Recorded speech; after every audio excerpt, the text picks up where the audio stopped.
Before we begin, it's crucial to understand that this video is for informational and educational purposes only.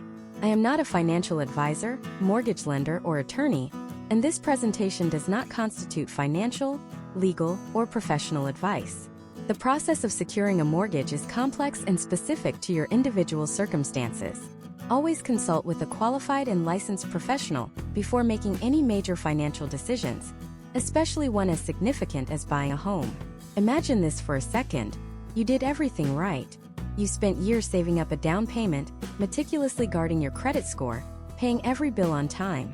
You've got a stable job, a good income, and you finally found it, the perfect house. You submit your mortgage application, filled with a mix of excitement and anxiety, and then you get the call. It's a no. You're denied. Stunned, you ask why.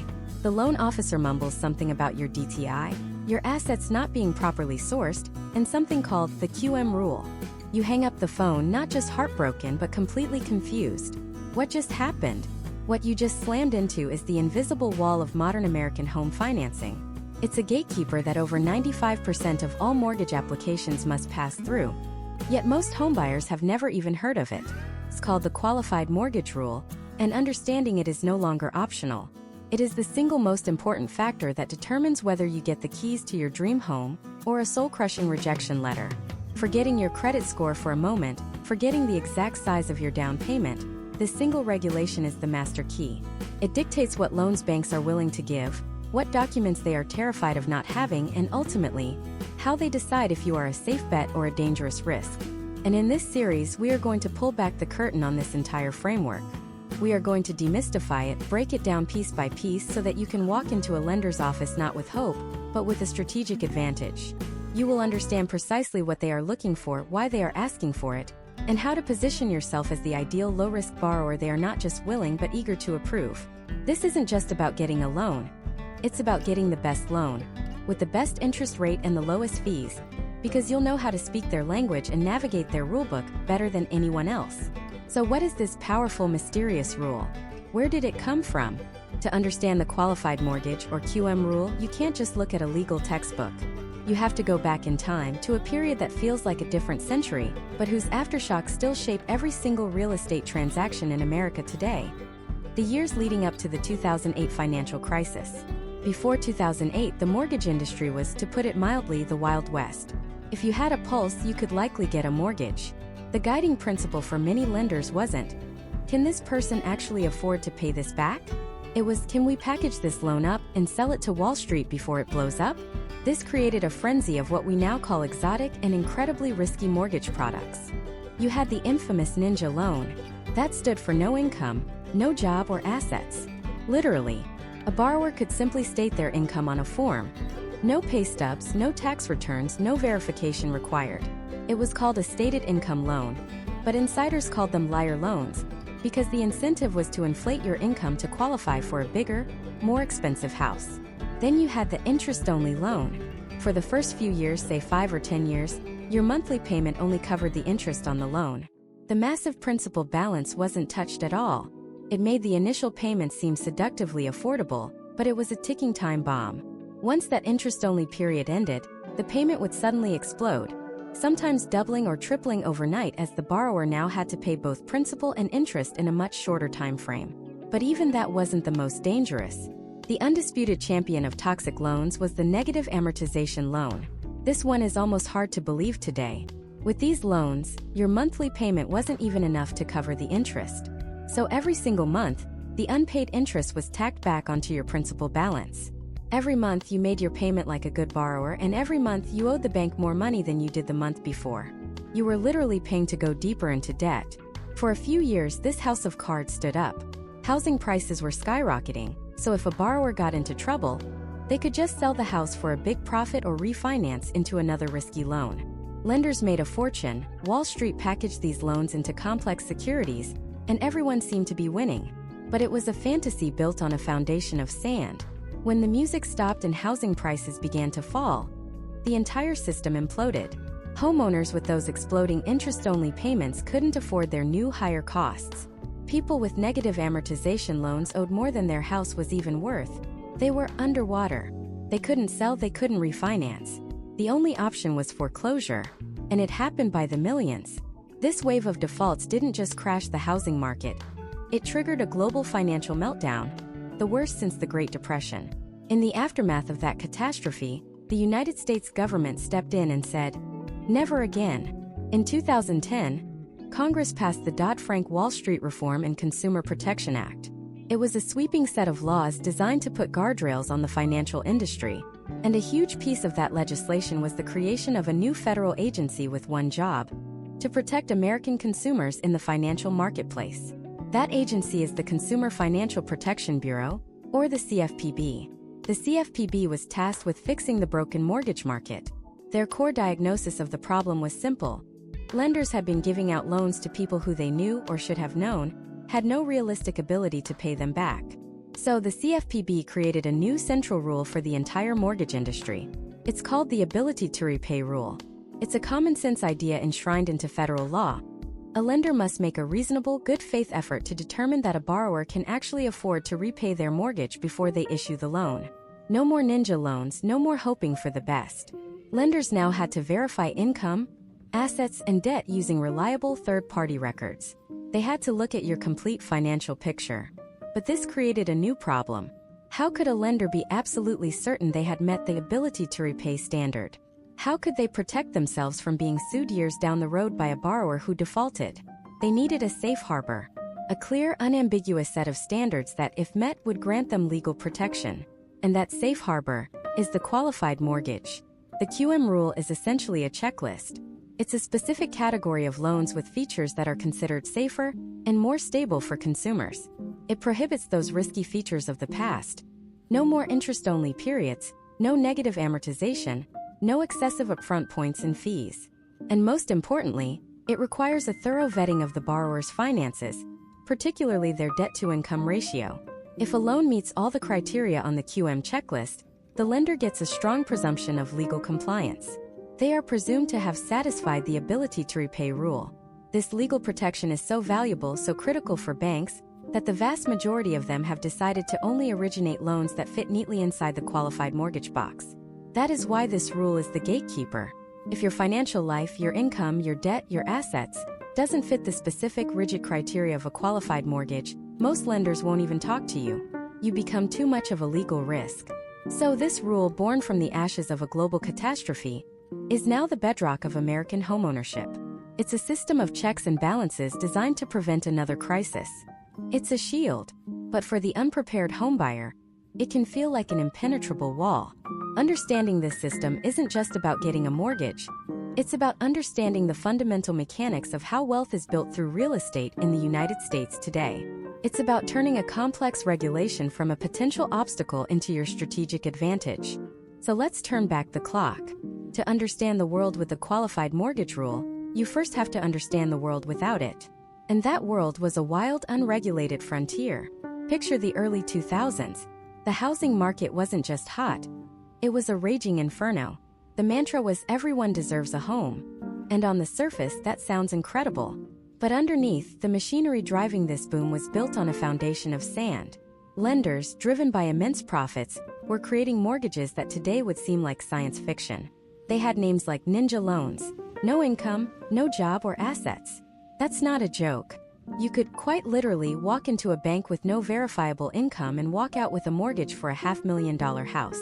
There were stated income loans, affectionately known as liar loans, where you simply told the lender what you made, and they often just took your word for it. No pay stubs, no tax returns. It was a system built on the honor system, except the penalty for dishonor was a global economic collapse. The loans themselves were exotic, ticking time bombs.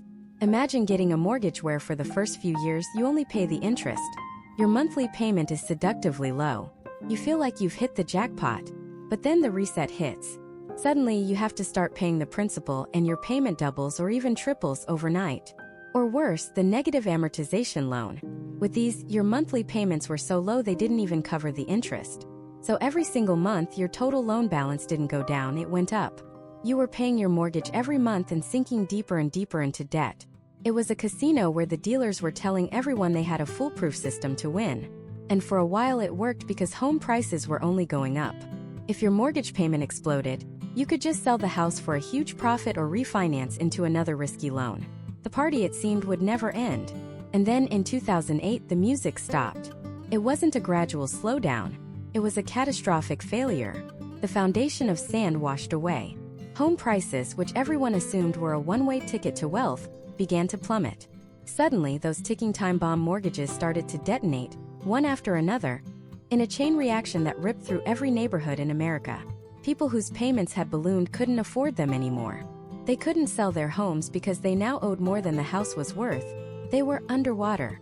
They couldn't refinance because the lending standards, which had been a free-for-all, had now slammed shut like a bank vault. Foreclosure signs sprung up like weeds. Families who had stretched to buy their piece of the American dream saw it turn into a nightmare, losing their homes, their savings, and their financial futures. This wasn't just a housing crisis. It was a full-blown economic meltdown, the worst since the Great Depression. It froze credit markets, toppled legendary financial institutions, and sent shockwaves across the entire globe. And at its heart was a simple, devastating truth.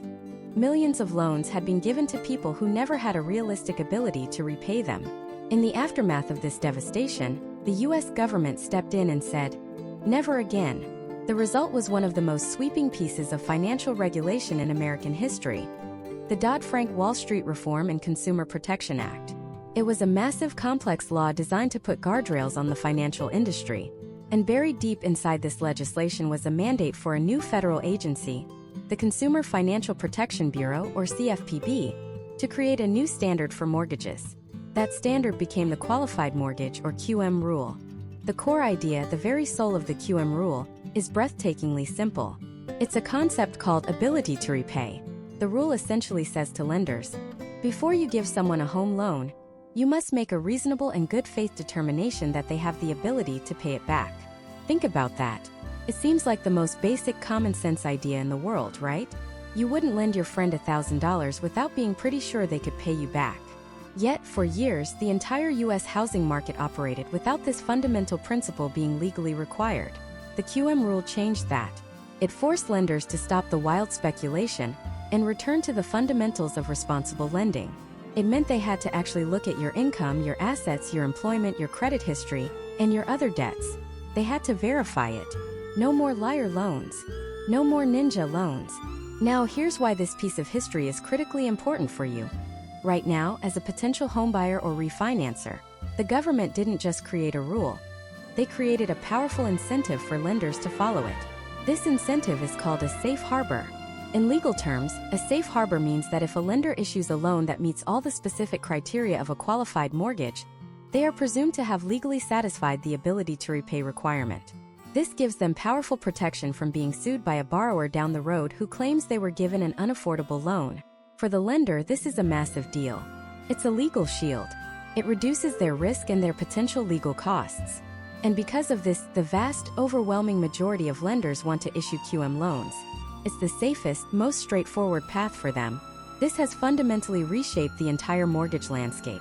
The exotic, dangerous loans of the past have been virtually wiped out. In their place is a market dominated by the stable, predictable, and fully documented loans that fit inside the QM box. So, when you apply for a mortgage today, the entire process, the documents you have to provide, the calculations the lender makes, the types of loans you're offered, is dictated by the ghost of 2008 and the rules that rose from its ashes. The QM rule isn't just a piece of bureaucratic red tape. It's a protective barrier designed to prevent you, and the entire economy, from falling off the same cliff again. It defines the very boundaries of the modern mortgage market. This brings us to the most important question of all. We know why the QM rule was created. We know its purpose is to ensure you can afford your loan. But what specifically does a lender have to do to meet that standard? What are the exact ingredients that make a mortgage qualified? What is the checklist they go through when they're looking at your file? There are specific thresholds for your debt, caps on points and fees, and restrictions on risky loan features. These aren't vague guidelines. They are hard and fast rules that determine whether your loan gets the green light. Understanding these rules isn't just for bankers. It's for you. Because knowing the test questions beforehand is the single best way to pass the test. And in the next part, we are going to break down every single one of them. So, what's the first question on this test? It's not about your credit score, or your down payment, or even the house itself. The very first hurdle is a concept, a philosophy that underpins the entire system. It's called the ability to repay rule, or ATR. This is the soul of the qualified mortgage. The government, in its infinite wisdom, decreed that lenders must make a good faith effort to determine that you, the borrower, can actually afford to pay back the loan. It sounds like common sense, right? Shockingly, before 2008, this wasn't a hard and fast rule. It was more of a friendly suggestion. Lenders could use stated income loans, where you basically just told them how much you made, and they often didn't bother to verify it. It was a system built on a handshake and a prayer, and we all saw how that turned out. The ability to repay rule changed the game.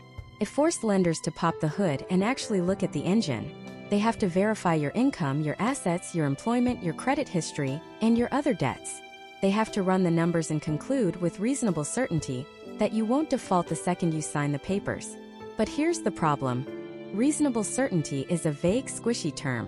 It's an attorney's dream and a banker's nightmare.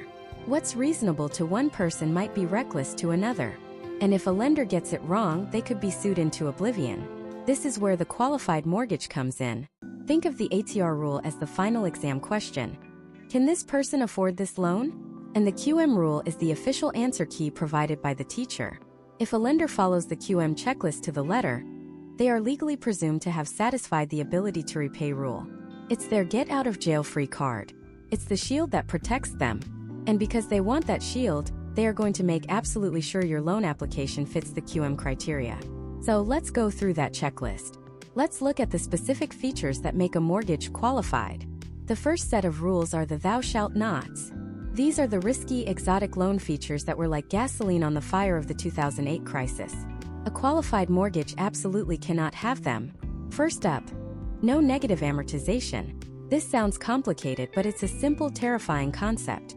It means that even when you make your full monthly payment, your loan balance actually goes up. You are digging a deeper hole with every single check you write. How is this possible?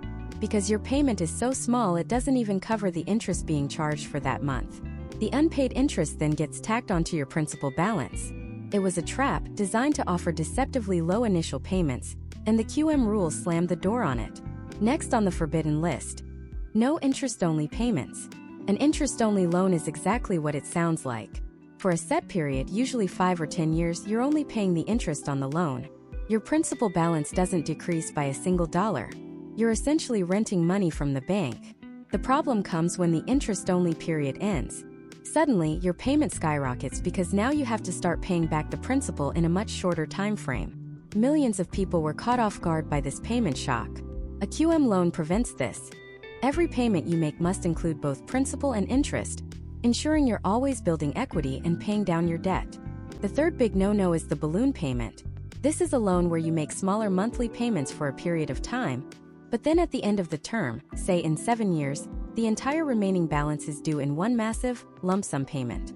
It's a ticking time bomb. The assumption was that you'd either sell the house or refinance before the balloon payment was due. But when the market crashed, home values plummeted and credit dried up. People couldn't sell and they couldn't refinance. They were trapped. A qualified mortgage bans these features for most loans, protecting you from that financial cliff. And finally, the loan term can't be longer than 30 years. While 40 or even 50-year mortgages exist in some corners of the world, the QM rule caps it at 30. This ensures that the loan has a clear finish line and won't become a multi-generational debt. So that's the first part of the test, avoiding the forbidden features. The second part is about the cost. A qualified mortgage has strict limits on the points and fees a lender can charge you. These are the upfront costs of getting the loan, things like origination fees, underwriting fees, and discount points you pay to lower your interest rate. In the old days, these fees could be exorbitant, with some predatory lenders packing them in to squeeze every last dollar out of a borrower. The QM rule put a cap on this. Generally, for a standard loan, the points and fees can't exceed 3% of the total loan amount. If you're getting a $400,000 loan, the lender can't charge you more than $12,000 in these specific fees. It's a simple, powerful protection that ensures the cost of getting the mortgage itself doesn't put you in a financial hole from day one. Now we get to the big one, the one single metric that causes more anxiety and confusion than any other: the debt-to-income ratio, or DTI. This is the heart of the affordability calculation. Your DTI is a percentage that shows how much of your monthly gross income, that's your income before taxes, goes towards paying your debts. To calculate it, a lender adds up all your monthly debt obligations, your car payment, student loans, credit card minimums, and of course your proposed new mortgage payment, which includes principal, interest, taxes, and insurance. They take that total and divide it by your gross monthly income. For years, the QM rule had a bright, shining red line, a 43% DTI.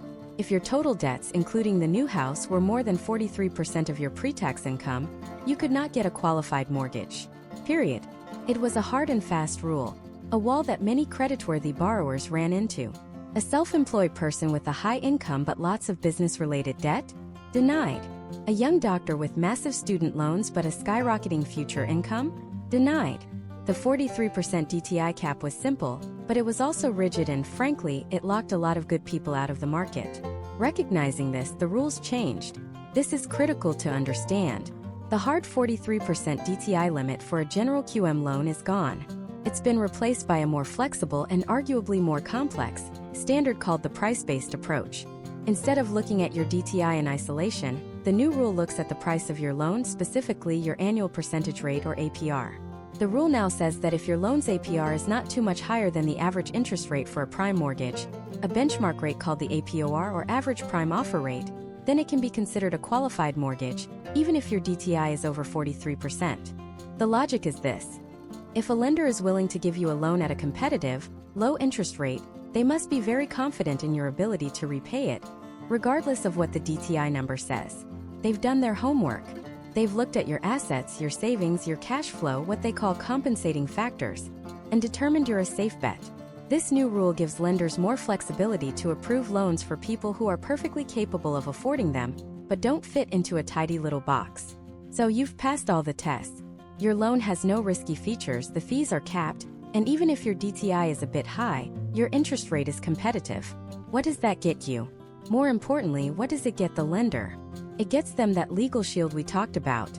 And that shield comes in two flavors: safe harbor and rebuttable presumption. If your loan is a low-risk, prime mortgage, meaning your interest rate is very close to the market average, the lender gets the safe harbor. This is a legal force field.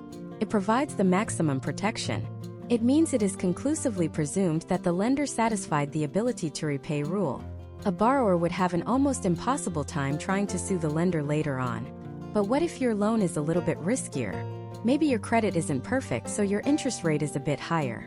If it's above that first threshold but still below a second, higher one, the loan can still be a QM, but the lender gets a weaker form of protection called rebuttable presumption. Think of this as a bulletproof vest instead of a force field.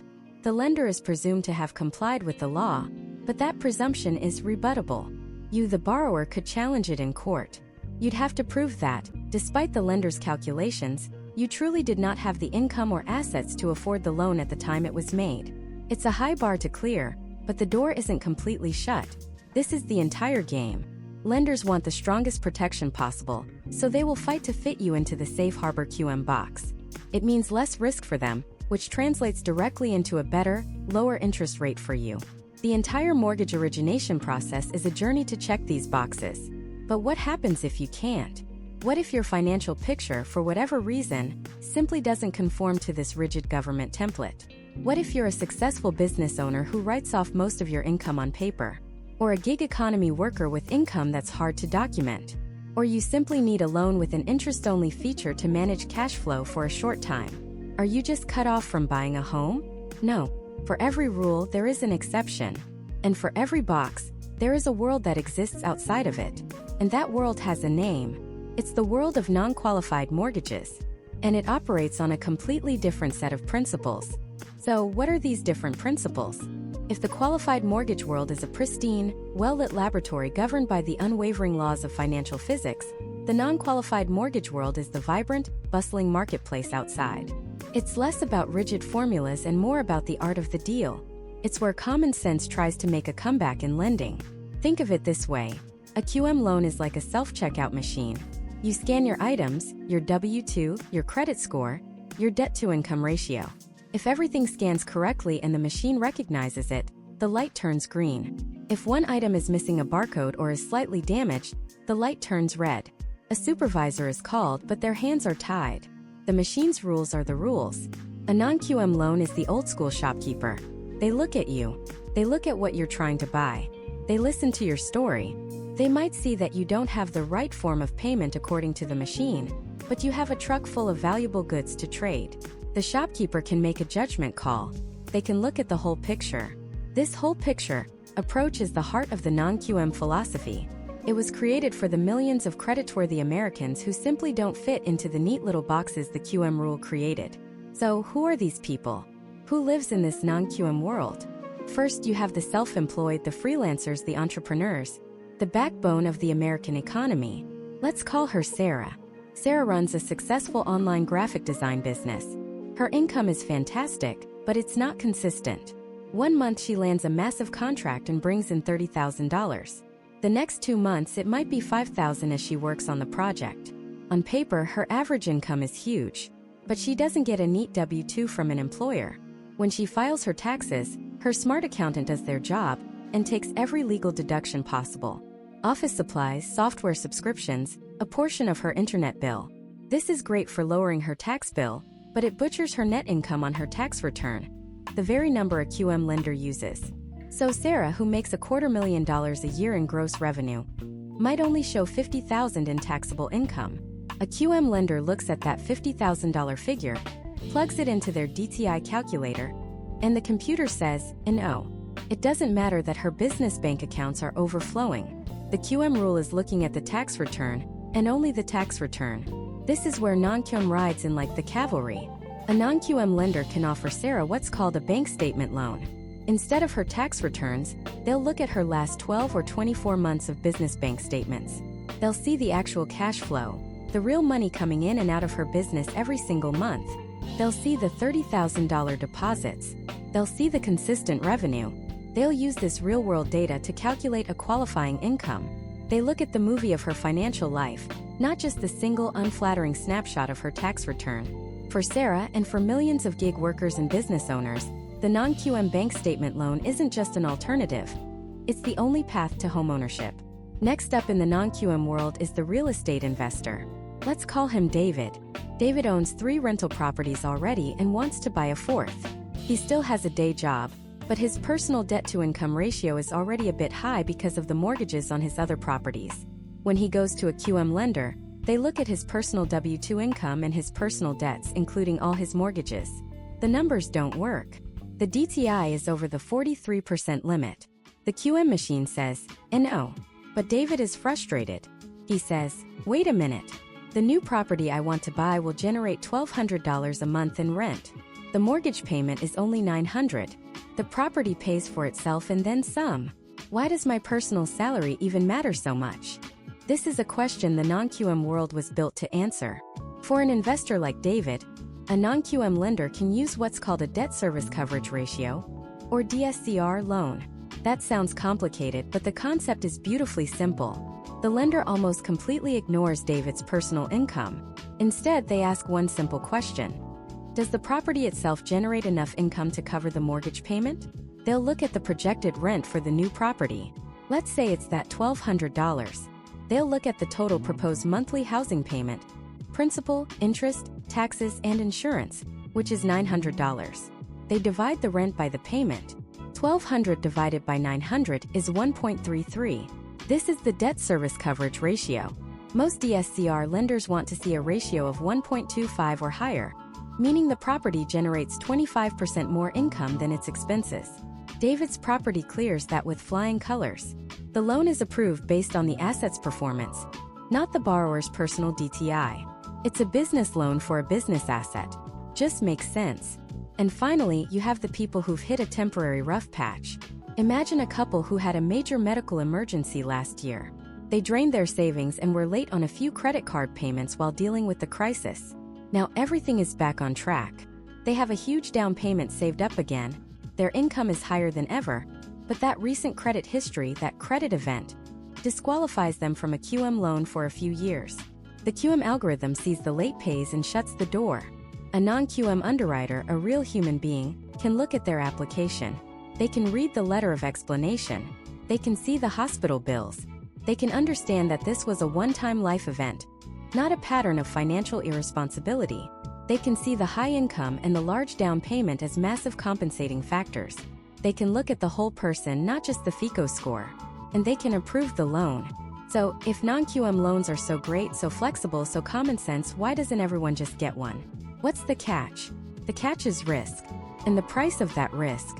Because these loans don't fit into the government-approved QM box, they can't be easily sold to Fannie Mae or Freddie Mac. This means the lender who makes the loan often has to keep it on their own books, which is a riskier proposition for them, and they price that risk into the loan. Generally, non-QM loans come with higher interest rates than QM loans. Maybe 0.5%, maybe a full percent higher, or sometimes more, depending on the specific scenario. They might also require a larger down payment, often 20% or more, because the lender wants more skin in the game from the borrower. The underwriting process can also be more intensive, requiring more documentation, like those 24 months of bank statements, to paint that whole picture. It's a trade-off. You're trading a higher cost for greater flexibility. For Sarah the designer, David the investor, and the couple recovering from a crisis, paying a slightly higher interest rate is a small price to pay for the ability to get a loan in the first place. For them, non-QM isn't a subprime or bad loan. It's a prime solution for a non-traditional borrower. It's the key that unlocks a door that the QM rule bolted shut. This entire ecosystem exists because the market abhors a vacuum. The Dodd-Frank Act and the CFPB, in their quest to create a safer, simpler mortgage market with the QM rule, unintentionally drew a line in the sand. They created a massive underserved population of perfectly good borrowers. And where there is demand, supply will always find a way. The non-QM market is that supply. It's the innovative, adaptive response to a rigid set of rules. It proves that you can't fit the beautiful complexity of every American's financial life onto a single standardized form. Sometimes you need a shopkeeper, not a self-checkout machine. But this raises a critical question about the other side of the coin. For the lenders who do stay inside the pristine QM laboratory, for those who play by the strictest rules, what's their reward? How does a lender prove, beyond a shadow of a doubt, that their loan is a qualified mortgage, and that they are protected from that terrifying ability to repay lawsuit? That ultimate proof, that legal shield, is built into the QM rule itself. It creates two different levels of protection, two different tiers of safety. And the strongest of these is a legal concept so powerful they call it the safe harbor. Imagine a raging storm at sea. Waves are crashing, the wind is howling, and your ship is being tossed around. As the captain, all you want is a port, a place to anchor where the storm can't touch you. A safe harbor. In the world of mortgage lending, that storm is a lawsuit from a borrower claiming you, the lender, gave them a loan they couldn't afford. And the qualified mortgage rule creates that exact sanctuary. It's a legal fortress. This fortress, however, has two distinct levels of security. Think of it as an inner citadel and an outer wall. Both offer protection, but one is virtually impenetrable, while the other is merely very, very strong. These two tiers are known as safe harbor QMs and rebuttable presumption QMs. The difference between them is everything. It dictates the lender's risk, it influences your interest rate, and it defines your power as a borrower if things go wrong. Let's start with the inner citadel, the absolute fortress. The safe harbor qualified mortgage. The name says it all. When a lender issues a safe harbor QM, they are granted the strongest possible legal protection under the ability to repay rule. It's not just a shield, it's a verdict. The law doesn't just assume the lender did their job right. It conclusively presumes it. That's legal speak for case closed. It means that if a borrower tries to sue the lender, claiming they weren't able to afford the loan, the lender can simply hold up the loan documents and say, "This is a safe harbor QM." And in almost every scenario, that's the end of the argument. The judge essentially has to agree. The lender is safe. So, what does it take for a loan to earn this incredible level of protection? How does a lender get their ship into this impenetrable harbor? It all comes down to price. The government decided that the clearest, most objective signal of a loan's risk is its interest rate compared to the market average. Specifically, they measure the loan's annual percentage rate, the APR, against a benchmark called the average prime offer rate, or APOR. APR is just a fancy term for a survey of the interest rates being offered on prime, low-risk mortgages across the country. Think of it as the going rate for the most creditworthy borrowers on any given day. To qualify for safe harbor status, a mortgage's APR cannot be too much higher than that benchmark. The magic number is 1.5 percentage points. If your loan's APR is less than 1.5 percentage points above the APOR at the time your rate was locked, congratulations, your lender has reached safe harbor. Let's make that real. Say the APOR for a 30-year fixed mortgage today is 6.5%. For a lender to get safe harbor protection on your loan, they must offer you an APR below 8%. That's the 6.5% APOR plus the 1.5% buffer. If your APR is 7.5%, it's a safe harbor QM. If it's 7.9%, it's a safe harbor QM. The lender has proven, by virtue of the price they offered you, that they viewed you as a very low-risk borrower. The loan is considered so fundamentally sound, so affordable on its face, that the law preemptively declares it fair and shuts the door on future lawsuits about affordability. But what if your financial picture isn't perfect? What if you have a slightly lower credit score or a bit more debt, and you don't qualify for the absolute best rates? Lenders might see you as a perfectly capable borrower, but one who carries a little more risk. They'll still lend to you, but they'll charge a higher interest rate to compensate for that risk. Does this mean they lose all their protection? Not at all. This is where the outer wall of the fortress comes in. This is the rebuttable presumption qualified mortgage. Let's break down that name. Presumption means the court starts with the assumption that the lender did everything right. Because the loan meets the QM criteria, it is presumed to comply with the ability to repay rule. The lender walks into the courtroom with the judge already on their side. But then there's that critical first word, rebuttable. This means the borrower gets a chance to argue. They get an opportunity to rebut the presumption. They can try to prove that, despite the loan's QM status, it was still unaffordable for their specific circumstances. The key difference here is again the price. A loan falls into the rebuttable presumption category if its APR is 1.5 percentage points or more above the APOR, but still below a higher ceiling. For most home loans, that higher ceiling is 2.25 percentage points above APOR. Let's go back to our example. The APOR is 6.5%. We know that anything below an 8% APR is safe harbor. But what if your APR is 8.2% or 8.5%? As long as it's below 8.75%, that's 6.5% plus 2.25%, the loan can still be a QM, but it's a rebuttable presumption QM. The lender still has a powerful legal shield, but it's not made of impenetrable steel anymore. It has a chink in its armor. Now imagine the two courtroom scenarios. With a safe harbor loan, the borrower sues. The lender's attorney stands up and says, "Your Honor, this loan's APR was only 1.2% over APOR. It is a safe harbor QM." The judge looks at the documents, sees it's true, and says, "Case dismissed." The borrower never even gets to tell their story. The door is slammed shut. With a rebuttable presumption loan, the scene plays out differently. The lender's attorney stands up and says, "Your Honor, this is a QM loan. We are therefore presumed to have complied with the ability to repay rule." The judge nods. But then the borrower's attorney gets to speak. They can say, "Your Honor, we are here to rebut that presumption." They now have the chance to present evidence. They have to prove that, based on their income and obligations at the time the loan was made, they still didn't have enough residual income to meet their living expenses. It is an incredibly high bar for the borrower to clear. The burden of proof is squarely on them. They have to bring overwhelming evidence. But the key thing is, they get the chance. The door to the argument is open, even if it's just a crack. So why should you, the borrower, care about any of this? This all sounds like legal protection for the lender, but it directly impacts you in three critical ways. First, it's a reflection of how the financial system views you. Getting a safe harbor QM is a stamp of approval. It means that, based on the data, you are considered a prime borrower, the safest of the safe. A rebuttable presumption QM means you are still considered a solid, reliable borrower, but one who fits into a slightly higher risk category, and your rate reflects that. Second, it affects your wallet. The legal risk to the lender is priced into your loan. Because a safe harbor loan is a legal fortress with virtually zero risk of an affordability lawsuit, lenders can offer the most competitive rates. For rebuttable presumption loans, there is a tiny fractional but non-zero amount of extra legal risk.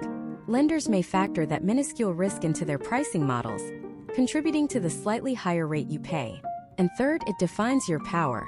While no one takes out a mortgage planning for foreclosure or a lawsuit, knowing your rights is fundamental. With a rebuttable presumption loan, you retain a sliver of legal recourse on the grounds of affordability that a safe harbor borrower simply does not have. It's a difficult path to walk, but the path exists. So we have these two tiers of safety, these two levels of protection, all defined by the price of the loan. the impregnable fortress of safe harbor, and the heavily defended outer wall of rebuttable presumption. But here's the crucial thing. To even be considered for entry into either of these protected zones, a mortgage has to meet a whole other set of standards first. Your loan has to be built in a specific way, avoiding certain dangerous and toxic features that caused so much chaos in the 2008 crisis. Things like interest-only payments, massive balloon payments, and terms longer than 30 years. These are the forbidden features. And exposing exactly what they are, and why they are banned from the world of qualified mortgages, is where we're going next. Let's start with the most seductive of these traps, the interest-only payment. Picture this. It's 2006. You walk into a lender's office, dreaming of a home with a backyard. The lender pulls up a mortgage calculator. For a standard 30-year loan on your dream house, the payment is, let's say, $2,500 a month. Your heart sinks. That's just a little too high. You can't swing it. But then the lender smiles. Don't worry, he says. I've got something special for you. He clicks a button. The new payment? $1,600 a month. Your eyes go wide. It's a miracle. You can afford the house. You sign on the dotted line, overjoyed. What you just signed up for was an interest-only or IO loan. For the first 5, 7, or even 10 years, you are not paying back a single penny of the money you actually borrowed. Not 1 cent. Every single one of those $1,600 checks you write is pure interest. It's the fee you pay the bank for the privilege of using their money. It's financial quicksand. You're running in place. You're on a treadmill, sweating and working hard every month. But you are not moving 1 inch closer to owning your home. Your $400,000 debt is still a $400,000 debt 5 years later. The real horror, the payment shock, comes when that interest-only period ends. Suddenly, the loan recasts. Now, you don't just have to pay the interest, you have to start paying back that entire $400,000 principal. But you don't have 30 years left to do it. You only have 25. So your payment skyrockets. That comfortable $1,600 a month could easily jump to $2,800, or even $3,200 overnight. Millions of Americans faced this exact scenario. They were trapped. Their income hadn't doubled, but their mortgage payment had. The qualified mortgage rule looked at this structure and said, never again. It slammed the door shut. A QM loan must be amortizing from day one, meaning every single payment you make includes both principal and interest. Every check you write moves you closer to the finish line of true homeownership. But as dangerous as interest-only loans were, they had an even more sinister cousin, the negative amortization loan. This is where the nightmare deepens. If an interest-only loan is like running on a treadmill, a negative amortization loan is like running backwards on that treadmill, moving further away from your goal with every step. These were often marketed with seductive names like Pick a Payment or Option Arm. They gave you a choice of payments each month, including a minimum payment that was incredibly, unbelievably low. It was the ultimate affordability trick. But here's the diabolical math behind it. That minimum payment wasn't even enough to cover the interest that was due for that month. Let's say your loan accrued $1,800 in interest in a given month. The minimum payment option might be only $1,200. You pay the $1,200 feeling smart and savvy. But what happens to the $600 in interest you didn't pay? It doesn't just disappear. The bank adds it right back onto your principal loan balance. Let that sink in. You are making your mortgage payment every single month on time, and your loan balance is growing. You borrow $400,000. After a year of making every single payment, you now owe $407,200. You are literally paying the bank for the privilege of going deeper into debt. It defies all logic. It was a financial instrument so predatory that it turned the American dream of building equity into a machine for destroying it. People who had these loans watched in horror as their debt grew larger than the original price of their homes, even before the market crashed. The QM rule identified this as one of the most toxic products ever created and banned it outright. There is no such thing as a qualified mortgage with negative amortization. It's forbidden, period. The third forbidden feature is the ticking time bomb known as the balloon payment. This one feels different. Feels manageable at first. A balloon mortgage works like this. You get a loan, often with a very attractive, low interest rate and a low monthly payment. The payments are calculated as if you were going to pay the loan off over 30 years. But, and this is the critical catch, the loan isn't for 30 years. The loan is due in full in 5 or 7 or 10 years. At the end of that term, whatever is left of the principal, which could be hundreds of thousands of dollars, is due immediately. All at once. A massive balloon payment. Now, in a stable, rising housing market, the theory was simple. No one ever actually paid the balloon. Before it came due, you would just refinance. You'd use your home's new, higher value to get a new loan, pay off the old one, and reset the clock. It worked for years. It was a game of financial musical chairs, and everyone assumed the music would never stop. In 2008, the music stopped. The housing market didn't just stop rising. It cratered. Suddenly, homes were worth less than the mortgages on them. Credit markets froze solid. The option to refinance vanished into thin air. And for millions of homeowners, the clock ran out. That 5-year or 7-year mark hit, and the banks came calling, demanding the full $350,000 balloon payment. People didn't have it. They couldn't get a new loan. They had played by the rules of the game, but the game itself was rigged. Foreclosure was the only outcome. The QM rule cuts the fuse on this time bomb.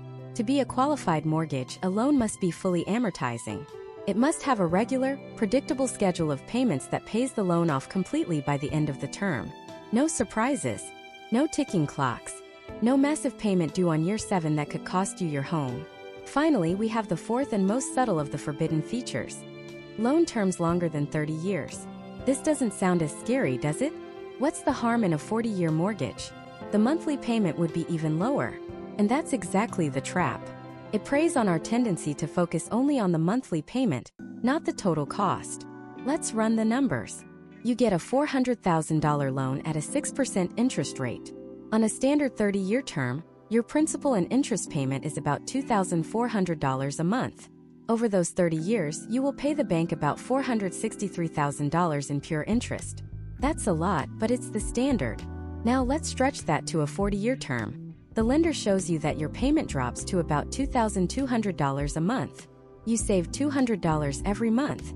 Feels like a win. But what's the real cost of that monthly savings?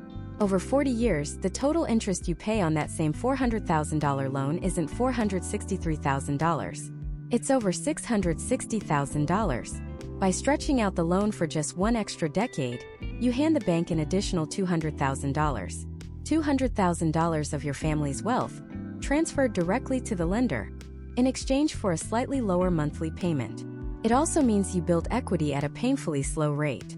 The QM rule puts a hard stop on this. By capping the maximum loan term at 30 years, it ensures that homeowners are on a reasonable and efficient path to owning their home free and clear, without spending an extra decade and a small fortune enriching the bank. These 4 features, interest-only periods, negative amortization, balloon payments, and terms over 30 years, are the ghosts of the mortgage crisis. They were the tools that allowed affordability to become an illusion. The qualified mortgage rule was designed to exorcise these ghosts from the system, creating a new foundation built not on tricks and traps, but on transparency and sustainability. It ensures that when you get a QM loan, you are on a real path to paying off your home. But banning these dangerous features was only half the battle. The other half was creating a new standard for how lenders must evaluate you, the borrower. It wasn't enough to just get rid of bad loans. The law had to mandate a process for making good ones. This brings us to the very heart of the QM rule. The 8 specific things a lender must verify to prove they have made a reasonable good faith determination that you, the borrower, have the ability to repay your loan. This is the core principle, the ability to repay rule, and it's where we're going next. So, what are these 8 magic ingredients? What does this reasonable good faith determination actually look like in practice? The Consumer Financial Protection Bureau, or CFPB, didn't leave it up to guesswork. They laid out a specific 8-point checklist that every lender must consider. This isn't just red tape. It's a financial health checkup for what is likely the biggest purchase of your life. Think of it less as a hurdle to jump over and more as a safety net designed to catch you. First, and most obviously, the lender must verify your current or reasonably expected income and assets. This is the foundation of everything. It's the "how much do you make?" question. But it's deeper than just your salary. They're looking at pay stubs, W-2s, tax returns, and bank statements. Do you have a side hustle that brings in consistent income? Do you have significant savings, stocks, or other assets you could rely on if things got tough? They need a complete picture of the financial resources you have coming in the door. It's the fuel for the entire homeownership journey. Without enough fuel, the car doesn't go very far. Second, the lender must verify your current employment status. This one is directly tied to the first, but it answers a different crucial question: is that income stable? Having a high income is great, but if you just started the job yesterday, a lender might be more cautious than if you've been with the same company for a decade. They're looking for stability and reliability. Are you a full-time employee? Are you self-employed? If you're self-employed, they'll likely want to see at least 2 years of tax returns to establish a consistent earnings history. It's about proving that the fuel source isn't just a temporary boost, but a steady, reliable flow. Third on the checklist is the monthly payment for the mortgage itself. This seems simple, but it's critical. The lender must calculate your proposed monthly payment using a very specific set of rules. They have to consider the principal, the interest, and any mortgage insurance you might have to pay. And here's a key detail. For adjustable rate mortgages, they can't just use the low introductory teaser rate. They have to calculate your ability to repay based on the fully indexed rate, which is the highest the rate could be for the first 5 years of the loan. This prevents a situation where a borrower can afford the loan in year 1, but faces a catastrophic payment shock in year 3 when the rate adjusts. It's a built-in stress test. Fourth, the lender must account for the monthly payment on any simultaneous loans secured by the same property. This is a big one that catches people by surprise. Are you taking out a second mortgage, like a home equity line of credit, at the same time you're getting your primary mortgage? That's called a piggyback loan. The lender can't just pretend that second loan doesn't exist. They have to combine the payment for your main mortgage and the payment for that second loan and evaluate your ability to handle the total amount. It's about looking at the complete debt picture for that specific property, not just one piece of it. Fifth, and this is where the true cost of homeownership starts to reveal itself, is the monthly payment for mortgage-related obligations. This is everything besides the loan itself. We're talking about property taxes, homeowners insurance, and any homeowners association or condominium fees. Lenders call this PITI: principal, interest, taxes, and insurance. Forgetting about taxes and insurance is one of the biggest mistakes first-time homebuyers make. A $300,000 house in a high-tax state could have a monthly tax bill of $500 or more. That's a huge chunk of change that has to be factored into your ability to repay, and the ATR rule mandates that lenders do exactly that. Sixth on the list, the lender must consider your other debts, alimony, and child support obligations. Your mortgage isn't going to be your only bill. You have a car payment, you have student loans, you have credit card debt, you might have court-ordered alimony or child support payments. All of these existing financial commitments reduce the amount of money you have available for a mortgage payment. The lender has to pull your credit report and review your loan application to tally up all these other monthly obligations. They're trying to figure out how much of your paycheck is already spoken for before the mortgage even enters the picture. Seventh, we arrive at the big one, the number you hear about all the time, your monthly debt-to-income ratio, or DTI. This is the grand culmination of several of the previous points. The lender takes all of your monthly debt payments, your proposed total housing payment, PITI plus any HOA fees, plus all those other debts from point 6, and they divide it by your gross monthly income from point 1. The result is your DTI ratio. It's a percentage that tells a lender, in a single number, how much of your monthly income is consumed by debt. While the strict 43% DTI cap is a feature of the original QM rule, the general ability to repay rule simply states that the lender must calculate and consider it. It's the master gauge on your financial dashboard. And finally, number 8, your credit history. While the ATR rule doesn't set a minimum credit score, it does require the lender to review your credit history. Why? Because your history is the best predictor of your future behavior. Do you have a long track record of paying your bills on time? Or is your report littered with late payments, collections, and defaults? A strong credit history demonstrates responsibility and a lower risk of default. It's your financial report card, and lenders are required to review it as part of their overall assessment of your ability to repay the loan. So there they are, the 8 pillars of the ability to repay rule: income and assets, employment status, the full mortgage payment, any simultaneous loans, property taxes and insurance, your other debts, your DTI ratio, and your credit history.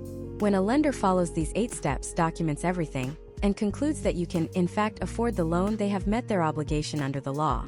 And this entire process, this 8-point verification, is the very heart of what makes a mortgage a qualified mortgage. A QM is, by its very definition, a loan for which the creditor has made that reasonable and good faith determination of your ability to repay, based on this exact framework. By creating a QM, the lender is essentially saying, We did our homework. We checked all 8 boxes. We have the paperwork to prove it. This loan is presumed to be safe and affordable for this borrower. This gives them a degree of legal protection. But here's where it gets interesting. The financial world is complex. A rigid one-size-fits-all checklist doesn't always work for every borrower or every type of lender. The government recognized this. They knew that a small community bank in rural Kansas operates differently than a megabank in New York City. They understood that different economic conditions might call for different rules. And that realization led to the creation of several distinct categories of qualified mortgages, each with its own specific requirements, thresholds, and protections. It's not just one single type of QM. And understanding these different flavors of QM is the next critical step in mastering this landscape. So let's break down these distinct categories. Think of it less like a single rigid highway and more like a main interstate with several very specific and important off-ramps designed for different vehicles and different destinations. The main interstate, the one most travelers will use, is called the General Qualified Mortgage. This is the foundational standard for the majority of conventional loans in the United States today. Now, to truly understand the General QM, you have to understand its evolution because it underwent a massive change in 2021. Before that, the General QM was defined primarily by one very blunt instrument: a strict 43% debt-to-income ratio cap. If your total monthly debt payments, including your new mortgage, exceeded 43% of your gross monthly income, the loan was automatically not a General QM. Period. It was simple, it was clear, but it was also incredibly rigid.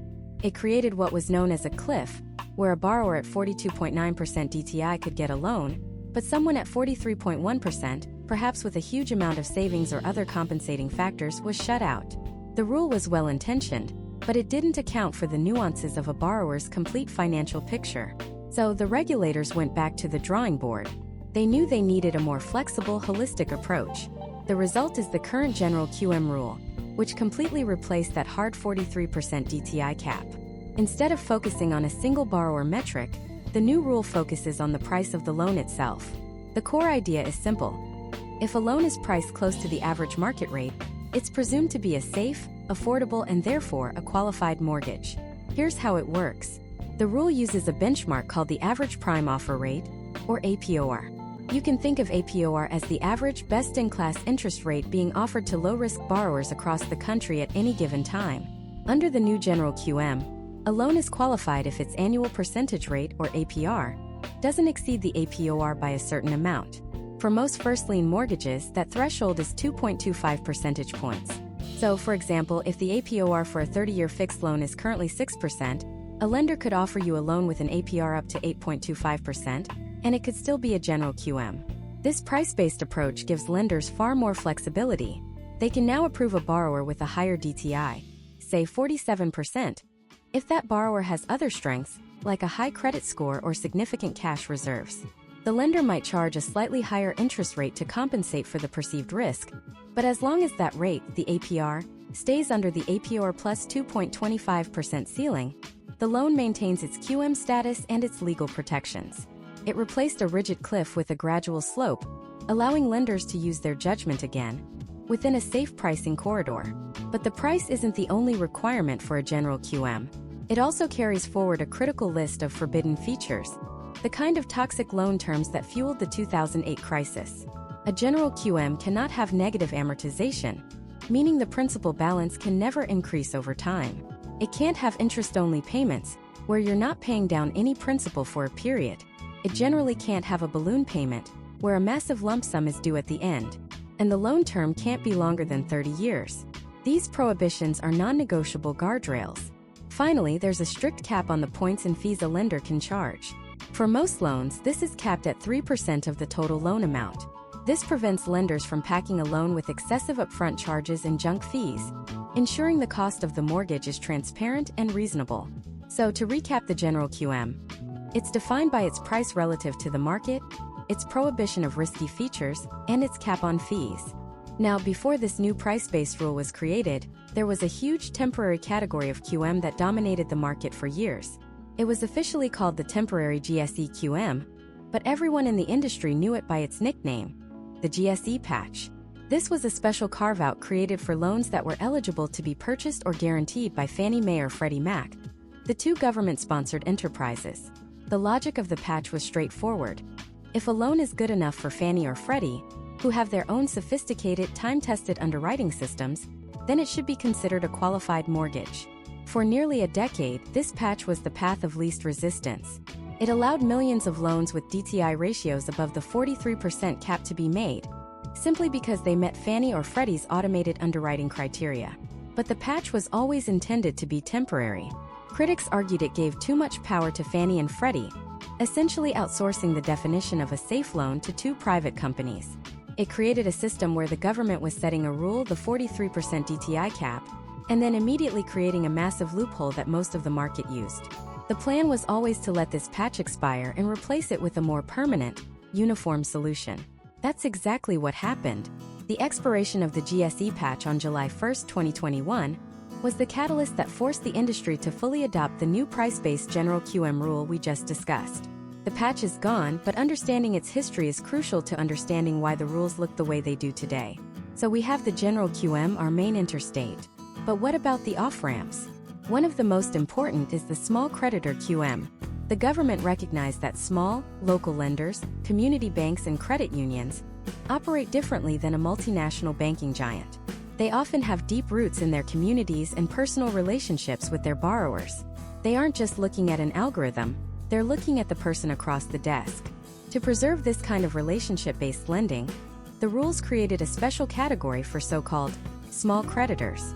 A lender qualifies as a small creditor if they have less than about $2 billion in assets and originate 2,000 or fewer first lien mortgages per year. And here's the key difference. If a small creditor makes a loan and decides to keep it in its own portfolio, meaning they don't sell it off to an investor, they get extra flexibility. They can originate a small creditor QM that exceeds the thresholds of the general QM. For example, they can make a portfolio loan to a borrower with a 48% DTI, even if the loan's APR is higher than the general QM's price ceiling would allow. The lender still has to carefully document and verify the borrower's ability to repay, but they can use their own common-sense underwriting standards to do it. This rule empowers a local bank in rural Kansas to make a loan to a farmer with uneven, seasonal income that a big bank's automated system in New York might instantly reject. It acknowledges that not all risk is the same, and that local knowledge can be a powerful underwriting tool.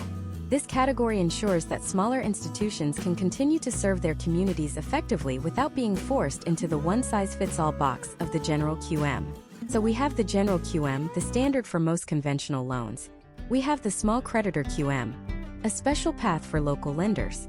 But we've only been talking about conventional loans. What about the massive world of government-backed mortgages? I'm talking about FHA loans, which are a lifeline for first-time homebuyers. VA loans, an incredible benefit for our nation's veterans. And USDA loans, which help develop rural communities.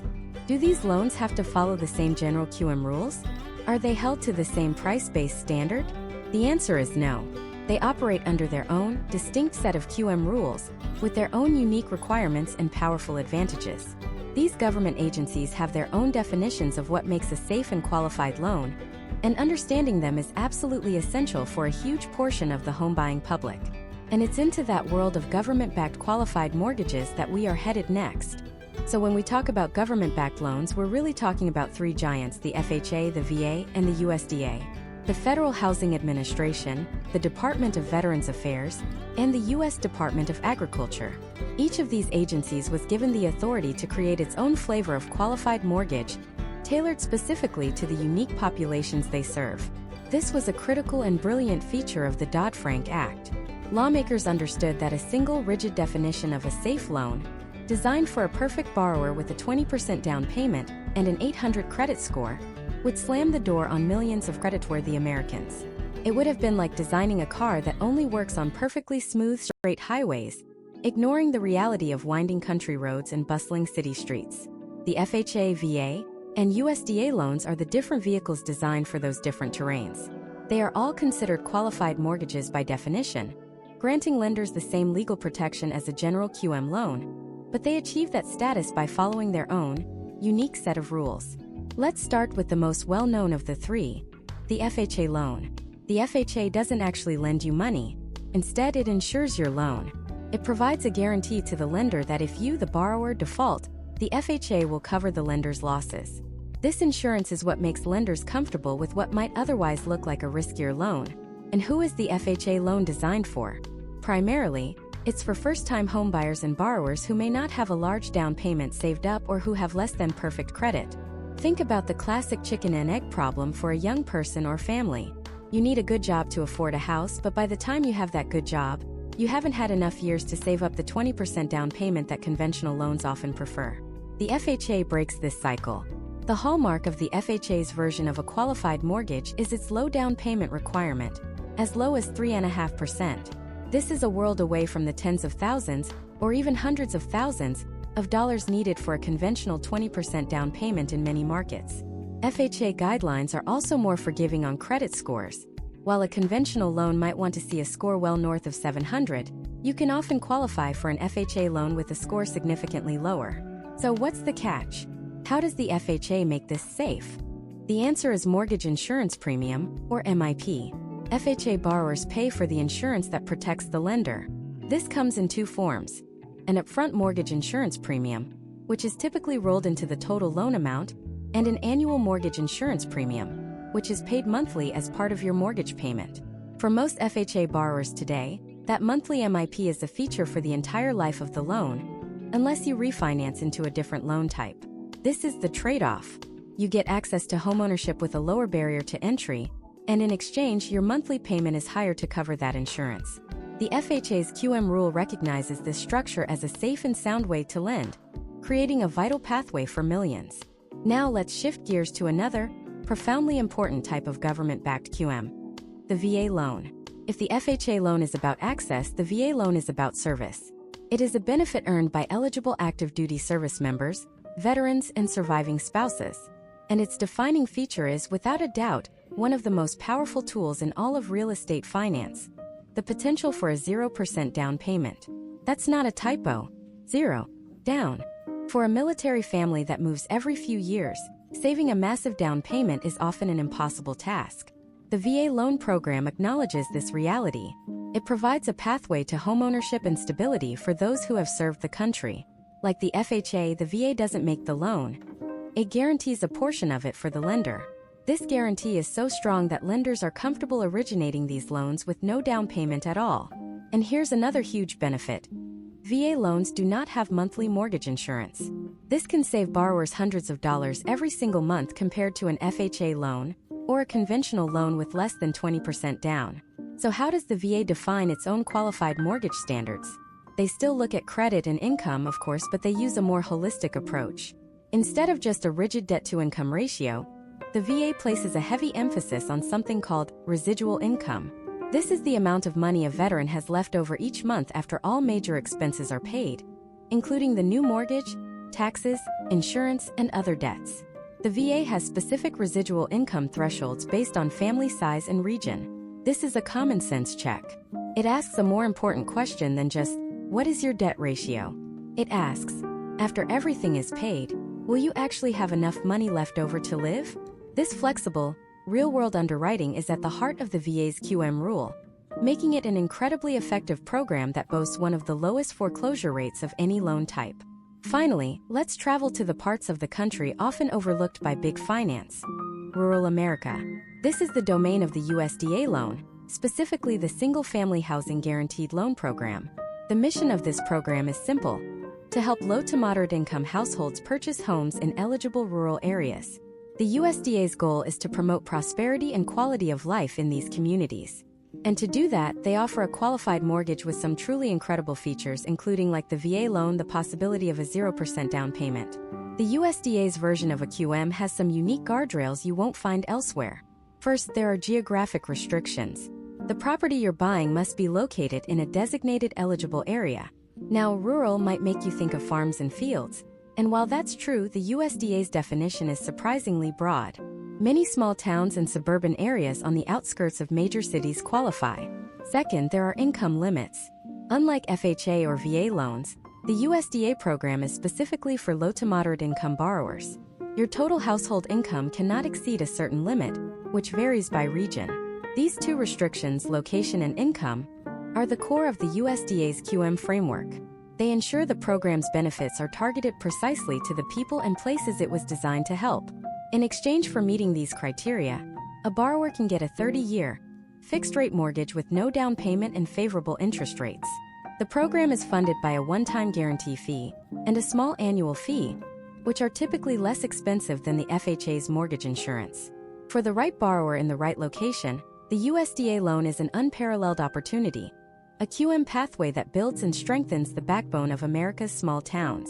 So you can see, these three programs are not just minor variations on a theme. They are fundamentally different approaches to defining a safe and responsible loan. The FHA uses mortgage insurance to open the door for those with less savings. The VA uses a government guarantee and residual income analysis to serve those who have served our country.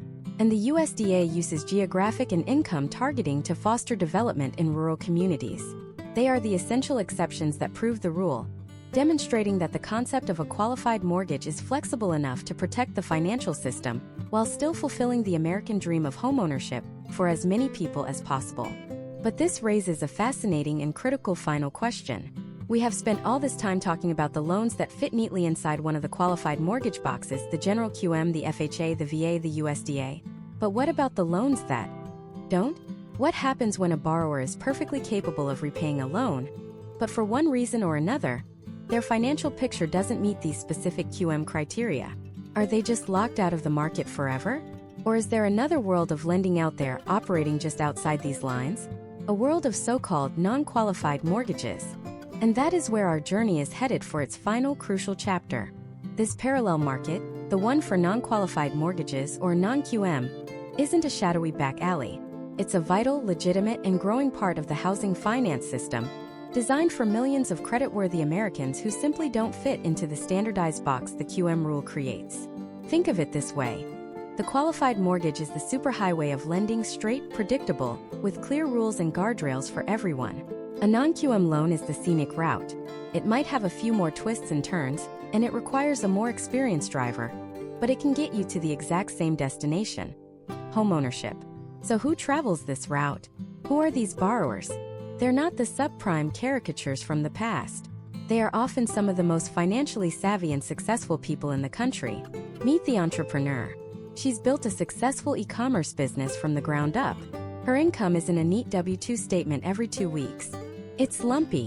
One quarter is massive, the next is spent reinvesting in inventory.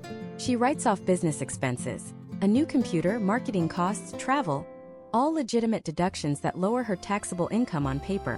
When she goes to a traditional lender, their QM-based automated system looks at her tax returns, sees a low net income, and spits out a rejection. Her debt-to-income ratio looks way too high. But what the system doesn't see are the hundreds of thousands of dollars flowing through her business bank accounts every month. A non-QM lender, however, can offer a bank statement loan. They won't just look at her tax returns.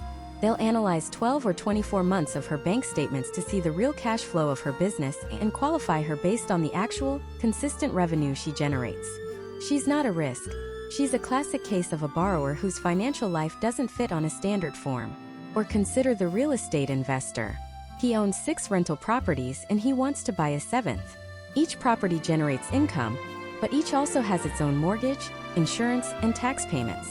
When he applies for a new loan, a QM lender will add up all his mortgage payments and count them against his personal income. His DTI ratio explodes, even though his rental portfolio is incredibly profitable. A non-QM lender, on the other hand, can use a different tool: a debt service coverage ratio, or DSCR loan. They don't even look at his personal income. They look at the property he's trying to buy. They calculate the expected rental income and compare it to the proposed monthly mortgage payment. As long as the property's income can cover the debt by a certain margin, say the rent is 125% of the mortgage payment, the loan is approved. The logic is simple. The property pays for itself. This is a business loan for a business asset. Then there's the recent high-earning executive who had a short sale on a home 7 years ago during the financial crisis, or the doctor who had a bankruptcy 5 years ago due to a failed private practice. They've since rebuilt their careers, have 6-figure incomes, and a 20% down payment. But the automated underwriting systems used for QM loans have strict seasoning requirements. A major credit event like that, even if it's years in the past, can trigger an automatic denial. A non-QM lender can perform a manual underwrite. A human being will look at the whole story, the circumstances of the past event, the stellar financial recovery since the high income, the large down payment, and make a common-sense decision that the borrower is, in fact, perfectly capable of repaying this new loan. These are not loopholes. They are alternative, documented, and sensible ways of proving what the ability to repay rule has always demanded, that the borrower has the means to pay back the loan. The fundamental difference, the reason this market even exists, comes down to legal liability for the lender. When a lender issues a QM loan, they receive a powerful legal shield. They are presumed to have satisfied the ability to repay rule. If a borrower defaults on a non-QM loan, however, the lender has no such shield. The borrower can sue, and the lender must be able to go into court and affirmatively prove, with all their documentation, that they made a reasonable, good faith determination of the borrower's ability to repay at the time the loan was made. This is the critical distinction that separates today's non-QM market from the toxic subprime loans of the past. Those old loans often had no documentation of income whatsoever, the infamous liar loans. Today's non-QM loans are the opposite. They are often hyper-documented. Lenders demand mountains of paperwork, bank statements, asset accounts, profit and loss statements, business licenses, to build an ironclad case for their lending decision.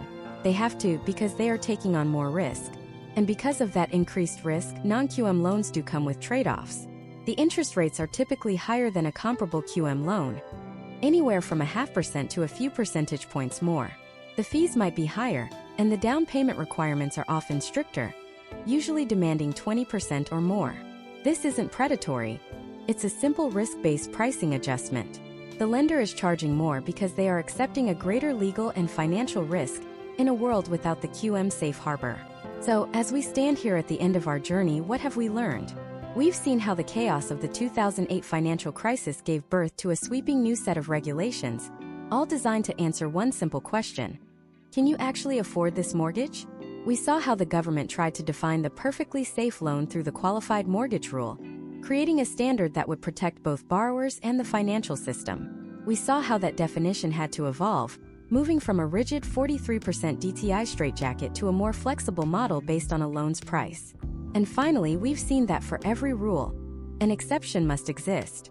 Not an exception for bad actors, but for good borrowers whose financial lives are too complex, too dynamic, or too unique to be captured by a standardized formula. The non-QM market is the system's answer to that complexity. The qualified mortgage rule did what it was supposed to do. It cleaned up the mortgage industry, it eliminated the most dangerous loan products, and it created a transparent, predictable mainstream market that serves the majority of American homebuyers. It built the superhighway, but it also tacitly acknowledged that not everyone's journey fits on that highway. By forcing lenders to rigorously document ability to repay for all loans, even non-QM loans, it ensured that the scenic routes would have their own form of safety, their own common-sense guardrails. Understanding this distinction, the line between QM and non-QM, is more than just financial trivia. It's about understanding the modern architecture of the American dream. It's knowing that the system is no longer a one-size-fits-all model. Whether you're a salaried employee with a perfect credit score heading for a straightforward QM loan, or a self-employed entrepreneur preparing to navigate the non-QM space, you now have the context. You understand the history that shaped these rules and the logic that drives them. You can ask smarter questions, you can understand your lender's perspective, and you can approach one of the biggest financial decisions of your life not with confusion or fear, but with clarity and confidence. The world of mortgage finance is immensely complex, but it is not incomprehensible. And knowing the rules of the road is the first, and most important, step toward reaching your destination.